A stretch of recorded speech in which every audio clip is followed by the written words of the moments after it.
សងបងជួបលោកម្នាក់ល្អរួមដំណើរជាមួយក្នុងនាមគង់ស្រកស្បង់សកុំតគ្នាដល់ចឹងគេធ្យូអូនបងតែងផ្ដល់លេដំឡៃរកក្បាយថ្លៃពីស័យថ្កុំកើងនឹងបងគិតគូរាំងស្ទើអូនដូចព្រះនាងម្ចាស់កុំក្ដៅខ្លាំងណាស់បានបងថ្នមថែចាំបងអូនអើ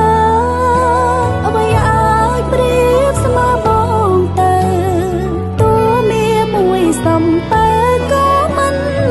ដោះតានៃសុខសាន្តរួមគ្នាទុកជាប្រវត្តិសាស្ត្រស្នេហ៍រួមរស់ស្មងមិនប្រែស្នេហ៍លើនិរន្ត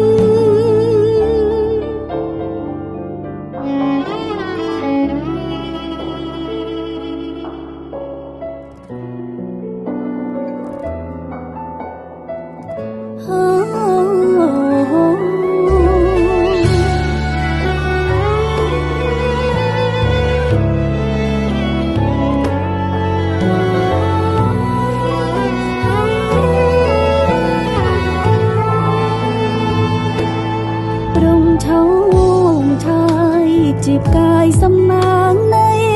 អូកាបេងដងសុំថែជាប់ក្នុងដៃបងប្រង